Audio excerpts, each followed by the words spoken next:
What a find. Welcome to another episode of Neon Radio. I am Reece. And I am Dan. And this week we're reviewing The Dig. An archaeologist embarks on the historically important excavation of Sutton Hoo in 1938. That's a very short and concise blurb. I know. And it would have been hard for this because it's a very simple movie. It's straight from IMDb. Yeah. I'm getting more and more lazy with these blurbs, I swear to God. But how good are the performances in this movie? They are fantastic. Carey Mulligan, Ralph Fiennes, or Fiennes. Or Rafe Fiennes. Yeah. Rafe Fiennes Fiennes. Yeah. He finds things in this movie for sure. Oh, yeah. And also Lily James. Yes. All three of them are just powerhouses in this film. Amazing performances. Yeah. And I would have loved to see this getting a Golden Globe or a Oscar. I'm trying to get out of my exactly. Yeah. Well, the simplicity of the film actually reserves itself to probably never being seen in that light. No. But I think that it's annoying. This is the type of film that deserves it. Yeah, man. Which is funny because I don't score it very high, but it's not because of the film not being good. It's just because it's not that type of movie that I'd rewatch.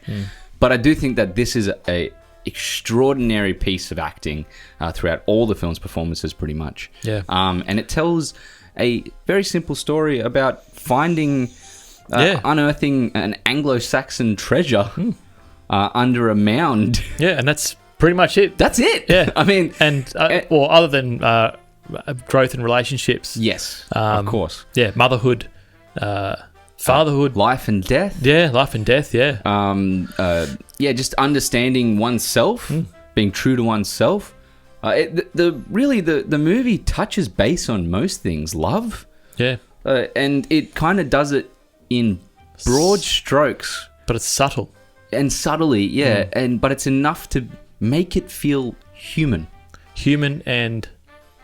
relatable. I know. I mean, I sort of pictured the brushstrokes. Like this movie is an art piece. Yeah, it really is. It's a film. Yeah, yeah. And I was going to say just on the performances. Yeah. Because when I was watching Rafe Fiennes. Yeah. Sorry, mate.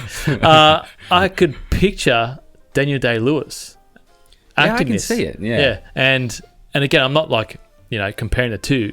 I'm just saying how damn good Ralph was. Yeah, he really is in this film. He embodies Basil Brown. Yeah. And he does it in such a way, yet again, subtly. There's moments in this movie where you think the direction of the character is going one way, and then it completely shifts in another direction. Yeah. And he also sticks to his who he is, which is, in all retrospect, a really nice dude. He's a humble man. Yeah, super humble. Yeah. And all he asks for in all retrospect is the recognition for the work that he's done. Yeah, well, that's his wife pushing for that as well. But it's his legacy. Yeah, it's true. And that's what he's leaving behind. He's not a wealthy man. He doesn't ask for much ever. No. He writes, reads, and digs. And that's pretty much what he does throughout the movie.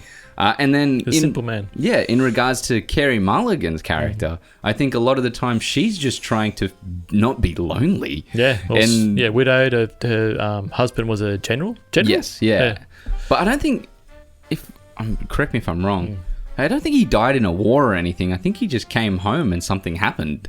Yeah, it was. I think it wasn't really told what really occurred. It was told in the kitchen. Was it? In the kitchen, yeah. Yeah, explaining to there you go. Yeah. But either way, her character just really is trying to finish the work that she wants to do and bring something to the people before... No, he died because she went to the tombstone and brushed over it. He did die, but from what? Yeah, I don't know. I don't know. Yeah, it would have been in a war or something. I don't know. Whatever. Yeah, he's dead. Yeah, I guess that's all that really matters at the end. Am I bad? I mean, it's true what you've said. But either way, they have a great arc, and then they bring in Lily James and her husband. Yeah, man. And that arc then turns into a complete other story. It's pretty much midway through the film. Exactly. So Basil sort of shifts aside. Yeah. Arc finishes. Yeah, finishes. Yeah. And then she comes in. But the way it's done, it's just like Cohesive. Yeah. Super Beautiful, cohesive. yeah. And that has to do with a lot of the cinematography and the editing, which is really a different style altogether. Yeah. Oh, I did sort of picture the Malik-esque Yes. in that. Also the Chivo Yes. feels from Revenant. But this, it's very warm. It's flowing. Handheld is real beautiful, and the golden hour they picked it in the mornings or the evenings, and it just goes so well with this. And when they did show an important shot, it was locked down. It was always. And there's so many beautiful wides. Yeah, man. The wides in this film are gorgeous. It's like it was. Most of the film was shot in the wide angle lenses. Yeah. And it just works. It works well. It's I would say this. This is like a film of choice, and the choices by the director are just really, really intelligent. Yeah, and just on that, like with wides, well, the way I'm taught is you use wide angle, like if you're going to go landscape, or if you're going to use action, like saying the Revenant. That's why they went right in, just to bring the feeling. But there isn't action in this. No, nothing. It sits with it. Yeah. It just allows it to sit. Yeah. So if you're a cinematographer, it's really not an establisher or anything. No, it's just there. It just stays there. It's like maybe they just ran out of budget and just stuck with the lens for the whole time. Well, I mean, gotta fill time. Can't afford that lens. So it was stick with a 24. Maybe. But yeah, look, if you're a cinematographer and you love photography, anything like that, any type of art, man, this is a great film to watch because you learn something. Yeah. But in regards to the actual, what they found, what a find.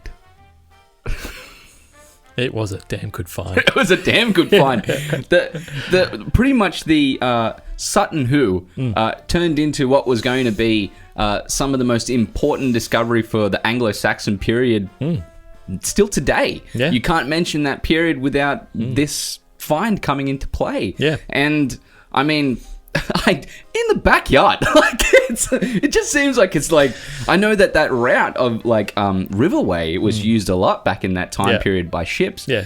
But to just have them find that and in such intact.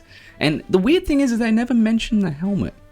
No. Which is well known within the discovery, and they just kind of gloss over the fact that they found it because it had nothing to do with the story. No, the story was just the find. I think if you had a big backyard, if you had a couple of 100 acres, and it's a flat plain, and you just have these random mounds, you'd be looking now. Yeah, I'll dig into it too. You'd be getting the excavator out. Let's have a squiz. Well, if you got that land, you'd probably be fine to actually have an excavator as well. On the land. Yeah, that's true. So so if you do have something like that, maybe it's worth digging it up. Your final thoughts, Dan? This is a great period piece, and I'm a sucker for those type of movies. I could sit down and watch them all day. And they should make more of them. They should, But definitely. what I like about this one, there's no epic battles. There's nothing crazy happening. It's just such a simple story. Shot. No arguments even. No real arguments. And that's a thing. And actually, when you look at Oscar performances, they usually show like an argument. Yeah. But this here, there's just, to me, this is Oscar worthy because it's just so real. And I'm a cinematographer, and I just love how this thing's shot. And that again, just it makes my heart melt. It's so damn good. Yeah. Well, I agree. The whole film, to me, I'll revert back to the fact that the choices by the director Simon Stone is just really intelligent. He's brought in the right actors for it. He's decided to go with editing choices that are really irregular, but also just work with the style of the film and how it's shot and how the performances are handling that style as well. And I just think that all round this film is generally a good piece of very simplistic humanity and how people work and how we grow. And also then couples it with pretty much a really cool find. Yeah, man. So I'm going to say that last, because I didn't mention it, the last scene, man, I can't spoil this. Yeah. But wait till you get to the end if you watch this movie And if it doesn't give you goosebumps, something's wrong with you. Yeah, well, there are 3 or 4 moments in this movie that There's a few.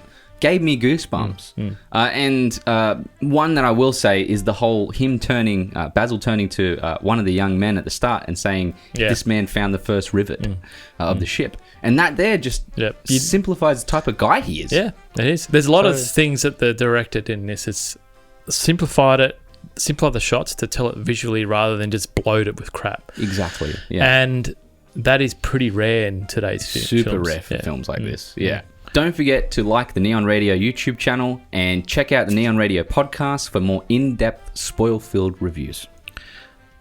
While Reece said that, I was just thinking I didn't give you my score. So you didn't give me a score? Yeah, it's 8 out of 10. You didn't give yours either. I know, 7.5 out of 10. Yeah. Oh, well, I jumped ahead. Yeah, but that's all right. So, yeah, give us a like and a subscribe. Give us a comment. Also, check us out on Neon Radio Reviews on Facebook and Instagram. That's super embarrassing. I hope you guys have a good week. Just handbraking again. Yeah, that's all right. That's all good. Hope you guys have a good week. And Dan, can you take us out? I'm going to leave because I have another dig to excavate. Excavate? Is that good? Anyway, see you later.